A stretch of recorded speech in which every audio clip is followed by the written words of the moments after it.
Hello everyone, welcome back to this new video. साथियों, आप सभी का स्वागत है इस करंट अफेयर के नए वीडियो में। बहुत ही इंपॉर्टेंट सेशन है साथियों, क्योंकि इसमें हम आपसे बात करने वाले हैं यूपीपीएससी जो उत्तर प्रदेश लोक सेवा आयोग है। तो अभी जो हमारा यूपीपीसीएस एग्ज़ाम होने वाला है और आरओ, तो उसके लिए जो इस आयोग है, जो उत्तर प्रदेश आयोग, ये अपने पिछले 6 महीने में जो भी एग्ज़ाम्स कराया है उसमें के जो करंट अफेयर के इंपॉर्टेंट क्वेश्चंस हैं, उन क्वेश्चंस का हम लोग यहाँ डिस्कशन करने वाले हैं। क्योंकि होता है ये साथियों कि देखेंगे कि कई बार होता है जब आयोग वही रहता है तो क्वेश्चन जो बने रहते हैं उसी के इर्द गिर्द क्वेश्चन बनते हैं, तो उन प्रश्नों को आप गलत ना करें। इसलिए एक छोटा सा ये क्लास आपके लिए है। इसमें हम लोग कंप्लीट करेंगे। पहले तो आप देखेंगे कि जो पिछले 6 माह के हुए करंट अफेयर के इंपॉर्टेंट प्रश्न वो है।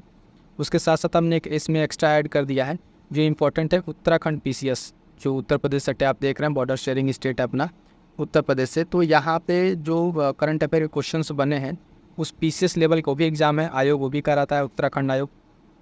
तो देखेंगे यहाँ पे जो उसके पीसीएस के करंट अफेयर के प्रश्न हैं, उन प्रश्नों को भी हम इसमें समाहित कर लिया, उसको भी डिस्कस कर लेंगे। अब यहाँ से होगा कि आप अपनी जो तैयारी कर रहे हैं अब तक, उस तैयारी को भी जांच लीजिए कि आप जिस सोर्स से पढ़ रहे हैं वो सोर्स कितना ऑथेंटिक है, क्या है ना। तो वो चीज़ भी हो जाएगा और आपको जो नए कुछ क्वेश्चन देखने को मिल जाएंगे सारे आयोग द्वारा। ठीक है, उसके साथ साथ बता दें साथियों कि यहाँ पे एक बहुत इंपॉर्टेंट चीज़ है कि करंट अफेयर और जीएस के लिए, ठीक है, तो ये सेपरेट बैचेस चलाई जा रही हैं। बहुत इंपॉर्टेंट बैच है, टेलीग्राम से जुड़ कर आप ज्वाइन कीजिए। एक नॉमिनल फीस पे आप देखेंगे यहाँ पे स्टार्ट किया गया है। और अगर अब तक अभी आप बैच नहीं ज्वाइन किए हैं तो समझिए आप प्रैक्टिस से आपकी आधी तैयारी अधूरी है। कितना हो आप पढ़ लें, जब तक आप बेस्ट प्रैक्टिस नहीं करेंगे तब तक चीज़ें आपको अच्छे तरीके से तैयार नहीं होती हैं और एग्ज़ाम में आपसे गलतियाँ हो जाती हैं। उसी के लिए आप देखेंगे करंट अफेयर क्विज का एक सेपरेट बैच है और करंट अफेयर नोट्स का एक अलग बैच है।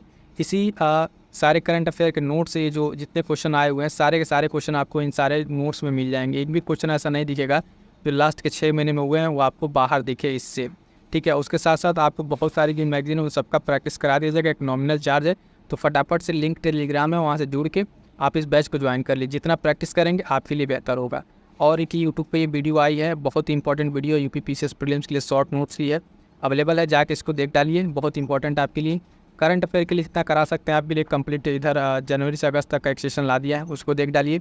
ठीक है, और ज़्यादा से ज़्यादा रिविज़न करते रहिए, है ना, और अपनी चीज़ों को प्रैक्टिस में लाइए प्रीलिम्स के रिगार्डिंग। ठीक है, तो ये कुछ ये थी। स्टार्ट करेंगे आज के अपने सेशन को दोस्तों, और देखेंगे यहाँ से 1 बाय 1 करके कौन कौन से क्वेश्चन पूछे गए हैं जो अब तक के एग्ज़ाम में। यहाँ पे एक एग्ज़ाम में ये प्रश्न पूछा हुआ है, इस प्रश्न को देखेंगे, सबका आंसर आपको यहाँ पे दिखेगा। क्वेश्चन को हम डिस्कस कर दे रहे हैं कि 20वें एशियाई खेल प्रतियोगिता 2026 की मेज़बानी किस देश द्वारा की जाएगी। तो सिंपल से यहाँ यस का आंसर हो जाएगा जापान के द्वारा। किसके द्वारा? जापान के द्वारा की जाएगी। तो हमें चीज़ याद रखना है। ठीक है, 20वां जो एशियाई खेल है प्रतियोगिता 2026, उसकी मेज़बानी जो कौन कर रहा है? वो जापान कर रहा है। ठीक है, जापान कर रहा है, ये चीज़ हमें ध्यान रखना है। ये पूछा वो प्रश्न है। अगला प्रश्न देखेंगे, इसी तरीके का एक प्रश्न है हमारे पास कि वर्ष 2024 में 100 सबसे प्रभावशाली लोगों की टाइम पत्रिका सूची में निम्न में से किस खिलाड़ी को शामिल किया गया है। तो उसमें जो उस टाइम का जो था, ये इसमें करंट अफेयर में साक्षी मलिक को जो है, साक्षी मलिक को क्या किया गया था? शामिल किया गया था। क्लियर है यहाँ तक? आगे बढ़ेंगे साथियों, देखेंगे अगला क्वेश्चन एक पूछा हुआ है। ये क्वेश्चन पूछा गया था कि 2024 में जो 18वीं लोकसभा हुई है, चुनाव में कितने चरण आयोजित हुए थे। तो राइट आंसर इसका हो जाएगा 7 चरण में चुनाव आयोजित किए गए थे। इसके साथ जो एक दो इंपॉर्टेंट पॉइंट्स है, यह देख रहे हैं 18वीं लोकसभा का जो प्रोटेम स्पीकर नियुक्त हुए थे उनका नाम याद रखिएगा, महताब भर्तहरि करके उनका नाम है, वो याद रखिएगा। ठीक है, प्रोटेम स्पीकर, वो प्रश्न पूछा जा सकता है, इंपॉर्टेंट है। अगला प्रश्न देखेंगे जो पूछा हुआ है कि वर्ष 2024 में ऑस्ट्रेलियाई ओपन टेनिस महिला एकल का खिताब किसने जीता है। जो लोग करंट अफेयर का सेशन देख रहे हैं या प्रैक्टिस कर रहे हैं उनको दिख रहा होगा कि सारा का सारा क्वेश्चन जो है पीडीएफ आपके नोट्स और प्रैक्टिस से ही है, एक भी क्वेश्चन आपको यहाँ पे बाहर नहीं मिलेगा। और ये सारे क्वेश्चन आयोग द्वारा पूछे हुए क्वेश्चन है। राइट आंसर यहाँ पे हो जाएगा आर्याना सबालेंका। ठीक है, आर्याना सबालेंका जो है ऑस्ट्रेलियाई ओपन की महिला एकल की ये खिताब की विजेता रही है 2024 की। फटाफट से पढ़ेंगे आगे। अगला क्वेश्चन देखेंगे। क्वेश्चन पूछा था कि जीडीपी के आकार के हिसाब से 2023-24 में भारत दुनिया की अर्थव्यवस्था किस स्थान पर है। जीडीपी के अकॉर्डिंग पूछा था और भारत की अर्थव्यवस्था किस स्थान पर है। तो यह आप देख पा रहे हैं 5वें स्थान पर थी। इसका क्या कीजिएगा साथियों, आप लोग एक पेज का लीजिएगा और शॉर्ट नोट्स बना लीजिएगा वन लाइनर। ठीक है, वैसे हम ये पीडीएफ जो आपको टेलीग्राम पर शेयर कर देंगे, लेकिन बेहतर होगा कि आप इसके एक शॉर्ट नोट्स बना लें इन सारे प्रश्नों का। अगर यहाँ से एक प्रश्न भी आपको मिल जाता है तो आपके लिए बहुत बड़ी बात होगी, क्योंकि ये सारे ऐसे प्रश्न हैं जो गलत नहीं होने चाहिए, आयोग द्वारा पूछे हुए हैं। विश्व जनसंख्या दिवस मनाया जाता है तो 11 जुलाई को मनाया जाता है, ये भी प्रश्न पूछा गया था। विश्व जनसंख्या दिवस कब मनाया जाता है? तो 11 जुलाई द्वारा। उसके बाद से देखेंगे अगला प्रश्न देखेंगे। वो प्रश्न यहाँ से देखिए, प्रश्न कह रहा है कि समान नागरिकता संहिता के संदर्भ में निम्नलिखित कथनों पर विचार कीजिए। उत्तर प्रदेश पहला राज्य बना है जिसमें समान नागरिकता संहिता लागू की है। करंट अफेयर क्वेश्चन 1 लाइन में आपको बताया गया था कि समान नागरिक जो संहिता बिल है ये पारित करने वाला आपका पहला स्टेट उत्तराखंड था। ठीक है, उत्तराखंड पहला स्टेट था, तो अगर आपको यहाँ उत्तर प्रदेश स्टेटमेंट में दिया तो पहला ये गलत हो जाएगा। समान नागरिकता संहिता केवल महिलाओं की सुरक्षा सुनिश्चित करता है, ऐसा कोई इसमें नहीं है, ये सबके लिए एक समान बिल है, तो दोनों से गलत हो जाएगा। 9 तो 1, 9 तो 2 क्या है, सही में हो जाएगा। ठीक है, इसके साथ एक स्टैटिक फंड याद रखिएगा। जो यूनिफॉर्म सिविल कोड की बात की गई है वो आर्टिकल आपको 44 में, पॉलिटी के आर्टिकल 44 में आपको देखने को मिलता है। तो इस तरीके से अगर आपको ऑनलाइनर भी तैयार है तो स्टेटमेंट वाले भी क्वेश्चन आपसे बन जाएंगे, बशर्ते थोड़ा सा ध्यान रख के आप प्रश्न को सॉल्व करने की कोशिश करें।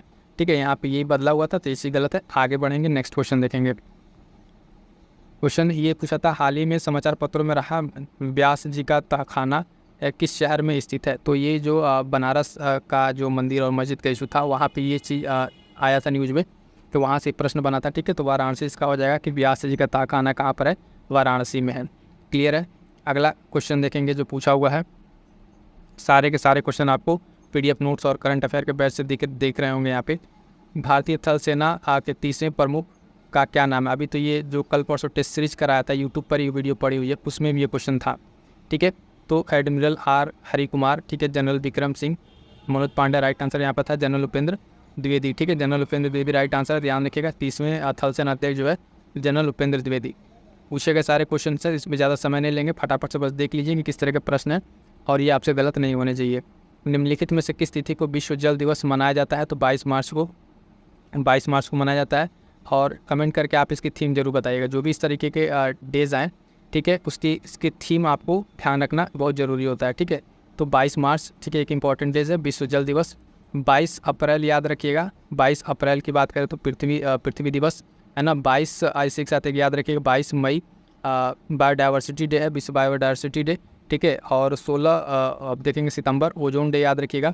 2 फरवरी याद रखिएगा, क्या कहते हैं, 2 फरवरी आप ध्यान देखें, वेटलैंड आर्द्रभूमि दिवस। ये सारे कुछ इंपॉर्टेंट डेज हैं और इनके थीम भी आपको याद होनी चाहिए। ठीक है, आगे बढ़ते हैं, देखेंगे नेक्स्ट क्वेश्चन। यहाँ पे कुछ पुरस्कार दिया हुआ, कह रहा है कौन सा सुमेलित नहीं है। ठीक है, तो नरेंद्र मोदी भारत के प्रधानमंत्री, इनको भूटान का सर्वोच्च नागरिक पुरस्कार मिला था, बात सही है। अमिताभ बच्चन को लता दीनानाथ पुरस्कार 2024 दिया गया, भी सही है। ठीक है, तो गलत कौन सा है? आगे बढ़ेंगे, देखेंगे। नायाब सिंह सैनी को हरियाणा का मुख्यमंत्री पद की शपथ दिया इन्होंने, ये भी ऑनलाइनर का फैक्ट था। अब ये भी सही है। और ये चीज़ यहाँ पे गलत है कि हेमंत सोरेन को जो है झारखंड के जो मुख्यमंत्री थे, पूर्व मुख्यमंत्री, अभी फिलहाल में तो फिर से बन गए हैं, तो जॉन एल जैक स्वीटगार्ड जूनियर पुरस्कार दिया गया, ये चीज़ गलत है। अब क्या है, कई लोग लगे कि नहीं ये स्टेटमेंट बेस्ड क्वेश्चन है कि आप सिर्फ ऑनलाइनर कराते हैं। अगर आप देखें ध्यान से तो सारे आपके ऑनलाइनर में कवर थे, वहाँ पॉइंट ये पुरस्कार में, ठीक है, ये भी पुरस्कार में 2। यहाँ पे किया क्या है आयोग ने, सिंपली 4 पॉइंट्स को आप एक प्रश्न में पूछ लिया, तो आप यहाँ से लगता है कि नहीं अब पैटर्न बदल गया है, ऐसी चीज़ें हो गई, कुछ नहीं। देखेंगे कि सारा करंट का क्वेश्चन था, तो इस तरीके से आपका यहाँ पे हो जाएगा। आगे बढ़ेंगे, देखेंगे नेक्स्ट क्वेश्चन। कह रहा है मुख्य न्यायाधीश को सम्मिलित करते हुए भारत के उच्चतम न्यायालय में न्यायाधीशों की अधिकतम संख्या हो सकती है, तो कितनी? 34 हो सकती है ये। ठीक है, चर्चा में था जब वहाँ पे न्यायालय में न्यायाधीशों की नियुक्ति हो रही थी, उस टाइम में चर्चा का विषय था, तो यहाँ पे इसको स्टैटिक का हालांकि ये पोर्शन है, 34 याद रखिएगा। अगला प्रश्न है साथियों कि संयुक्त राष्ट्र जनसंख्या कोष द्वारा जारी विश्व जनसंख्या स्थिति रिपोर्ट 2024 के अनुसार भारत में पुरुषों की जीवन प्रत्याशा कितनी है? तो इसके अनुसार जो है भारत में पुरुषों की जीवन प्रत्याशा 71 वर्ष है। कितनी है? 71 वर्ष है। आगे बढ़ेंगे, देखेंगे नेक्स्ट क्वेश्चन। क्वेश्चन पूछा हुआ जनवरी से था कि 20 जनवरी में जो संपन्न हुआ 6वां खेलो इंडिया यूथ गेम, उस पदक तालिका में सर्वोच्च स्थान किस राज्य का था? तो महाराष्ट्र का। किसका था? महाराष्ट्र का सर्वोच्च स्थान था। ठीक है, तो ये ध्यान रखना है कौन सा है, इंडिया यूथ गेम्स। इस तरह का जो भी गेम्स हो रहे हैं, विंटर गेम्स हो रहे हैं भारत में, ठीक है, यूथ गेम्स हो रहे हैं, है ना, इन सारे गेम्स को हमें ध्यान रखना है, इस तरीके से आपको समझ में आना चाहिए। महाराष्ट्र यहाँ पे राइट आंसर हो जाएगा। अगला प्रश्न देखेंगे कि श्रम बाल सर्वेक्षण है, उस रिपोर्ट के अनुसार त्रिपुरा राज्य की बेरोजगारी दर सबसे अधिक है और उत्तर प्रदेश की बेरोजगारी दर का अनुमान 5.5% है। पूछा इसमें कौन सा सही है? तो आप देखेंगे यहाँ पे दोनों का सही नहीं है, दोनों के दोनों गलत है। ठीक है, दोनों के दोनों स्टेटमेंट गलत है। आगे बढ़ेंगे, नेक्स्ट क्वेश्चन देखेंगे। स्मार्ट सिटी मिशन में उत्तर प्रदेश के कितने स्मार्ट शहर के रूप में 5 राउंड में चुने गए? तो 10 शहर ऐसे थे जो 5 राउंड में चुने गए स्मार्ट शहर सिटी के लिए। अगला प्रश्न पूछा आपसे करंट अफेयर का कि उत्तर प्रदेश के स्थान पर निम्नलिखित कदमों पर विचार करना है। प्रश्न कह रहा साथी उत्तर प्रदेश भारत में दुग्ध का अग्रणी उत्पादक है, ठीक, और 22-23 में भारत के कुल दूध उत्पादन में राज्य का योगदान 22% से अधिक रहा है। इसमें सिर्फ एक स्टेटमेंट सही है, पहला सही है, दूसरा गलत है। उत्पादन में पहला है, लेकिन ये जो प्रतिशत दिया हुआ है ये गलत दिया हुआ है। अगला प्रश्न, भारतीय अर्थव्यवस्था के कितने क्षेत्र जो है कोर सेक्टर माने जाते हैं? तो 8 ऐसे सेक्टर हैं भारतीय अर्थव्यवस्था के जो क्या माने जाते हैं साथियों? कोर सेक्टर माने जाते हैं। तो सारे प्रश्न इंपॉर्टेंट है, देखते चलिए एक बार से क्या क्या यहाँ पे पूछा गया है। अगला प्रश्न, फरवरी 2024 में देश के 8 प्रमुख बुनियादी उद्योगों का कोर सेक्टर ग्रोथ क्या थी? तो 6.7%। 6.7% जो है ये फरवरी का करंट अफेयर में था कि 8 प्रमुख उद्योगों में कोर सेक्टर की ग्रोथ कितना है? 6.7% थी। अगला प्रश्न, निम्नलिखित में से किस तिथि को विश्व जल दिवस मनाया जाता है? तो 22 मार्च, अभी हम लोग देखा 22 मार्च मनाया जाता है। अगला प्रश्न देखेंगे, उत्तर प्रदेश से संबंधित है। कह रहा मथुरा के वृंदावन में संविदा गुरुकुलम गर्ल्स सैनिक स्कूल देश का पहला पूर्णतः लड़कियों वाला सैनिक स्कूल है और इसका उद्घाटन जो प्रधानमंत्री द्वारा किया गया, ठीक है। ये क्वेश्चन अभी जस्ट करंट अफेयर वाले टेस्ट में कराया, तो वहाँ भी सेम इसी तरीके पूछता। इसका उद्घाटन प्रधानमंत्री के द्वारा नहीं, राजनाथ सिंह के द्वारा किया गया था, ठीक है, राजनाथ सिंह के द्वारा किया गया था। पहला चीज़ सही है, तो इसका जो राइट आंसर हो जाएगा साथियों ऑप्शन ए राइट आंसर हो जाएगा। क्लियर है? तो ये चीज़ आप ध्यान रखिएगा, पहला सही है, दूसरा गलत है। क्यों गलत है? तो यहाँ पे प्रधानमंत्री नहीं, राजनाथ सिंह के द्वारा किया गया था। अगला क्वेश्चन है, सरकार द्वारा एक राष्ट्रीय चुनाव हेतु समिति गठित की गई, इसके अध्यक्ष कौन है? तो श्री रामनाथ कोविंद जो प्रेसिडेंट थे इसके पहले, वो इसके सदस्य, और हाल फिलहाल में इस पर जो है एक राष्ट्रीय चुनाव के लिए कैबिनेट ने मंजूरी दे दी है। अब आगे इस पर क्या किस तरीके से इम्प्लीमेंटेशन होता है उसके लिए हमने एक अलग से वीडियो बना रखी है, उसको जाकर जरूर देख लीजिएगा। उसमें प्री और मेंस के दोनों एस्पेक्ट्स कवर हैं, खास करके जब आप प्रीलिम्स का एग्जाम दे रहे हैं और आप PPPCS के एस्पिरेंट हैं। अगला प्रश्न, भारत सरकार ने प्रत्येक वर्ष राष्ट्रीय अंतरिक्ष दिवस मनाने का फैसला किया है, तो कब किया है? तो 23 अगस्त को। इंपॉर्टेंट है, ध्यान रखिएगा, 23 अगस्त को भारत सरकार ने राष्ट्रीय नया डे में शामिल हुआ है, राष्ट्रीय अंतरिक्ष दिवस 23 अगस्त को, याद रखिएगा। क्लियर है? तो यहाँ तक तो हो गया। जो आप देखेंगे कि यूपी से उत्तर प्रदेश आयोग द्वारा जो डिफरेंट तरीके के एग्ज़ाम से उनके जो करंट अफेयर के प्रश्न थे अभी हमने आपके सामने रखा। अब थोड़ा सा हम लोग देख लेते हैं, इसके आगे बढ़ेंगे तो अब हम देखेंगे उत्तराखंड, जो अभी हाल फिलहाल में ये स्टेट पीसीएस के एग्ज़ाम उत्तराखंड जुलाई में था, ठीक है। इसके जो महत्वपूर्ण करंट अफेयर के प्रश्न हैं उन सारे प्रश्नों को देखते हैं। ये उत्तराखंड पीसीएस का आपका प्रश्न है, ठीक है। उसमें कौन कौन से प्रश्न पूछे गए करंट अफेयर के, वो सारे देख डालिए, क्योंकि वहीं से मे भी अगर 1-2 क्वेश्चन आ जाए तो आपके लिए बहुत सारा हेल्प होगा यहाँ से। तो ये उस पेपर का पहला प्रश्न है, थोड़ा छोटा लिखा हुआ है, ध्यान दीजिएगा, रीड कर दे रहे हैं, सुनते रहिएगा। क्वेश्चन नंबर फर्स्ट है, कह रहा है कि मिशन दिव्यास्त्र जो है निम्नलिखित में से किससे संबंधित है? तो मिशन दिव्यास्त्र जो है ये संबंधित है, आप देखेंगे MIRV तकनीक से, ठीक है। MIRV तकनीक से संबंधित है क्या? मिशन दिव्यास्त्र। अगला पॉइंट देखेंगे इसमें, क्वेश्चन नंबर सेकंड कह रहा है, पूछा था फरवरी 2024 में कौन सा बैंक समाचार में था जिसने अपना प्रथम सतत अस्थायी वित्त जो बॉन्ड है उसको जारी किया था? तो HDFC ने, ठीक है। किसने जारी किया था? HDFC ने। तीसरा नंबर क्वेश्चन है, ये इंपॉर्टेंट क्वेश्चन, ये भी कराया गया था आपको। और बता दें उत्तराखंड पीसीएस में यहाँ पे जो अभी जो हम PDF ग्रुप और प्रैक्टिस ग्रुप चल रहा है, वहाँ से आपके लगभग यहाँ से 25 प्रश्न के आसपास प्रश्न सीधे आए हुए थे उसी PDF और प्रैक्टिस क्विज से। इसलिए PCS के लिए भी आप लोग ध्यान दीजिए। जो लोग अभी नहीं जुड़ा है, आप लोग इस सब रिस्क ना लीजिए, बिल्कुल से पटाख से ज्वाइन कीजिए और प्रैक्टिस कीजिए, ताकि पता चले आपकी तैयारी कितनी है और उस तैयारी में आपको कितना सही और कितना गलत आ रहा है, वो प्रैक्टिस करने से ही पता चलेगा। क्वेश्चन नंबर 4 देखिएगा कि भारत सरकार ने वो स्मार्ट योजना 2026 तक आगे बढ़ा दिया, ठीक है। तो ये क्या था, कौन सी योजना थी, क्या था, उसका उद्देश्य क्या था? तो महासागर ओशन विकास कार्य था, इसको 2026 तक भारत सरकार ने आगे बढ़ा दिया है। अगला प्रश्न है, इस प्रश्न को थोड़ा सा घुमा के पूछा था कि ज्योति अन्य जो है पहले माउंट एवरेस्ट पर चढ़ने वाली सबसे उम्रदराज भारतीय महिला बनी, ठीक है। तो ये तो था करंट में कि ज्योति अन्य जो है ये माउंट एवरेस्ट पर चढ़ने वाली सबसे उम्रदराज महिला बनी, लेकिन वो न पूछ लिया कि उसके पहले ये किसके नाम रिकॉर्ड था। तो आप देखेंगे संगीता बहल के नाम ये रिकॉर्ड था। लेकिन हमें जो पॉइंट यहाँ से ध्यान रखना साथियों, ये पॉइंट ध्यान रखिएगा, ज्योति अन्य जो है ये माउंट एवरेस्ट पर चढ़ने वाली सबसे उम्रदराज जो है भारतीय महिला बन गई हैं, तो ये नाम हमें ध्यान रखना है। अगला प्रश्न इसमें पूछा हुआ था 6वां नंबर पे, किस शहर में 37वें राष्ट्रीय खेलों का उद्घाटन अक्टूबर 2023 में हुआ था? तो आप देखेंगे ये स्टार्ट हुआ था बाम्बोलिम गोवा में। कहाँ पे? गोवा में स्टार्ट हुआ था। ठीक है, राष्ट्रीय खेल का उद्घाटन कहाँ पर हुआ था? तो गोवा में। 19वां एशियन गेम्स जो जहाँ हांगझोउ 23 में हुआ था, उसमें भारत ने कुल कितने स्वर्ण पदक जीते थे? तो 28 स्वर्ण पदक जीते थे। इस तरह के जो गेम होते हैं उसमें भारत कितना मेडल, अभी पेरिस ओलंपिक का था उस पर भी कितना उसमें गोल्ड आया, कितना सिल्वर आया, टोटल मेडल कितने थे, भारत के रैंक कितनी थी, ये सारे एस्पेक्ट आपको पता होने चाहिए। ठीक है, जब करंट अफेयर पढ़ रहे हैं तो थोड़ा सा आप उस पर डिफरेंट डायमेंशंस को भी देखते चलिए। प्रश्न नंबर 8 है, पूछा फरवरी में यूनाइटेड किंगडम के किंग्स चार्ल्स से मानद उपाधि की प्राप्त करने वाले भारतीय नागरिक कौन थे? तो सुनील भारती मित्तल। ये भी करंट अफेयर में हमने आपको क्वेश्चन कराया है। क्वेश्चन नंबर 9 है, कह रहा है कि निम्नलिखित में से कौन सी फिल्म 96वें अकेडमिक अवार्ड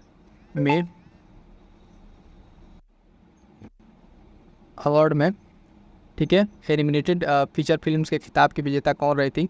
तो the boy and the Heron. ठीक है, ये मूवी थी जो 96वें अकेडमिक अवार्ड में क्या थी? विजेता थी। क्लियर है क्वेश्चन?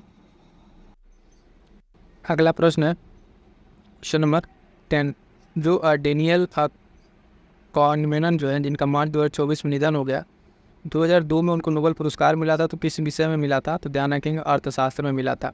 तो जब किस तरह किसी पर्सनालिटी का निधन हो या फिर किस तरह कुछ हो तो उससे रिलेटेड 1-2 पॉइंट भी आपको याद रखनी चाहिए। इसी तरीके से अभी आपकी यूपी पीसीएस में पिछली बार प्रश्न पूछा था लता मंगेशकर पर, इसी तरीके से स्टेटमेंट बना के प्रश्न पूछा हुआ था। राष्ट्रीय युवा संसद महोत्सव 2024 में प्रथम पुरस्कार कितने जीता था? तो यतीन भास्कर ने जीता था। इसमें आप देखेंगे राष्ट्रीय युवा संसद महोत्सव में। उसके बाद से अगला प्रश्न है कि प्रवासी भारतीय दिवस जो है मनाया जाता है तो 9 जनवरी को मनाया जाता है। ठीक है, भारत में इसको प्रवासी भारतीय दिवस के रूप में मनाया जाता है। अगला करंट अफेयर का प्रश्न था कि मार्च 2024 में सीमा सुरक्षा बल की पहली निशानेबाज के रूप में किसने अपना नाम दर्ज कराया है? तो वो थी सुमन कुमारी। ठीक है, सुमन कुमारी थी। अभी यहाँ से एक प्रश्न फिर से बनेगा जो डिफरेंट तरीके के आप देखेंगे डिफेंस में जो कई अलग अलग पोस्ट पर महिलाएं नियुक्त हुई हैं, वहाँ से आपको एक प्रश्न बनेगा, वो आपको नोट्स में दे दिए हैं और वहाँ से उसको कंप्लीट कर लिए। वहाँ से फिर से भी पीस में आपको एक प्रश्न देखने को मिलेगा। अंतर्राष्ट्रीय बौद्धिक संपदा सूचकांक 2024 में भारत का क्या स्थान था? तो 42वां स्थान था। ठीक है, अंतर्राष्ट्रीय बौद्धिक संपदा सूचकांक में 42वां स्थान। तो करंट अफेयर के सारे क्वेश्चन पर देखते चलिए ताकि आपको एक आइडिया रहे किस तरीके से प्रश्न एग्जाम में आ रहे हैं। Bay of Bengal initiative for multi sectoral technical and economic cooperation BIMSTEC का अस्थायी सचिवालय कहाँ स्थित है? तो ढाका में। ठीक, उसके बाद से यहाँ पे था अंतर्राष्ट्रीय पुरस्कार जो बुकर पुरस्कार जीता गया था। ठीक है, तो यहाँ पे उनका नाम ना पूछ के पूछ लिया किसने जीता, किस बुक ने जीता था? तो कैरोस, बुक का नाम है कैरोस, नाम याद रखिएगा। अभी कल वाले सेशन में हमने ये करा रहे थे तो यहाँ पे बताया था उनका नाम भी, और ये कैरोस नाम जो बुक का नाम है ये ध्यान रखिएगा। मार्च 2024 में किस कंपनी ने शैक्षणिक प्लेटफॉर्म है ना ऑडेसिटी को अधिकृत किया है? तो एक्सचेंजर ने किया था ये। ठीक है, किसने? एक्सचेंजर ने। ये उत्तराखंड स्पेशल का करंट अफेयर, इसको इसके पीछे आगे देखिए, ये भी उत्तराखंड स्पेशल का है। ठीक है, बाकी इसके नीचे जो है अब आप देखेंगे सारा उत्तराखंड स्पेशल का है, लेकिन एक जो इन चीज़ इंपॉर्टेंट उत्तराखंड वाले में कि उत्तराखंड की जो पहली मुख्य सचिव नियुक्त किया गया था, पहली महिला राधा रतूड़ी, ये इंपॉर्टेंट, इसको ध्यान रखिएगा। ठीक है, तो यहाँ तक दो सारे क्वेश्चन से आपके। एक करंट अफेयर क्वेश्चन नीचे और है, इसको देख लीजिए। हाँ, ये अंतरिक्ष यात्री वाला जो अभी सबसे अधिक समय तक अंतरिक्ष में बिताने का रिकॉर्ड बनाया, कहाँ से थे? रूस से थे। ये भी क्वेश्चन डिस्कस किया हुआ है।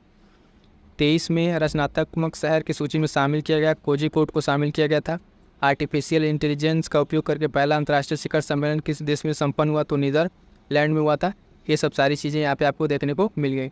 तो इस तरीके से साथियों आप देखेंगे हाँ उत्तराखंड पीसेस को भी आपने आपको उसके करंट अफेयर क्वेश्चन करा दिए और बाकी जो अन्य थे वो करा दिए।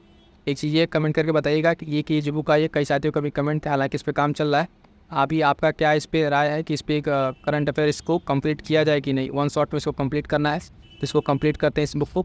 ठीक है, बाकी जो भी चीज़ें हैं आप कमेंट करके बता दीजिएगा। और मैं फिर से एक बार कहूँगा कि करंट अफेयर के लिए साथियों आप टेलीग्राम से जुड़ के प्रैक्टिस ज़रूर कर लीजिए, क्योंकि बिना प्रैक्टिस के आप क्वेश्चन गलत करेंगे, फिर ऐसा ना हो कि आपके 2 क्वेश्चन से प्रीलिम्स रुक जाए, तो वो स्थिति ना आए। इसलिए करंट अफेयर को ज़्यादा से ज़्यादा वहाँ से जुड़ के प्रैक्टिस कर लीजिएगा। ठीक है, जहाँ से अभी आप हैं ये वीडियोस देख रहे हैं, यहाँ से यूपी पीसीएस प्रीलिम्स के बहुत सारी चीज़ें इंपॉर्टेंट चीज़ें आपके लिए अवेलेबल हैं। जैसा कि मैं बताऊँ कि देखेंगे यूपी पीसीएस के लिए करंट अफेयर, ये करंट अफेयर कंप्लीट महामैराथन है आपका, जनवरी से लेके अगस्त तक का। ठीक है, कंप्लीट इसमें 500 से ज़्यादा इंपॉर्टेंट क्वेश्चन कवर अप है। और उसके साथ साथ इन्वायरमेंट की कंप्लीट एक वीडियोज़ आ गई है, ठीक है। इसको जाकर आप कंप्लीट एक वीडियो में आप इसको कंप्लीट कीजिए फटाफट से, ये भी वीडियो आने वाला है। और जो आ गया है उसमें देखेंगे कि एंशिएंट का आपका कंप्लीट आया हुआ है। इसमें क्या है कि कंप्लीट रिवीजन आपको एक वीडियो मिल जाएगा। तो इस तरीके से यहाँ से आप इस चैनल के माध्यम से जुड़ के रिवीजन अपने कीजिए। उसके साथ साथ जनवरी के कुछ important current affair test series के माध्यम से इसको कंप्लीट कराया जा रहा है, ठीक है। एक सेशन ये चल रहा है, ठीक है। बाकी देखेंगे फुल लेंथ टेस्ट सीरीज चल रही है और ये बहुत महत्वपूर्ण कुछ अलग से सेशन है जो आपके लिए बहुत ही महत्वपूर्ण है। जैसे संविधान संशोधन से परीक्षा में प्रश्न आता है, इस तरह की वीडियोज़ भी चैनल पर अवेलेबल है, ठीक है। Uttar Pradesh budget special complete करा दिया गया है, जहाँ से आपको 2 से 3 प्रश्न देखने को मिलेंगे।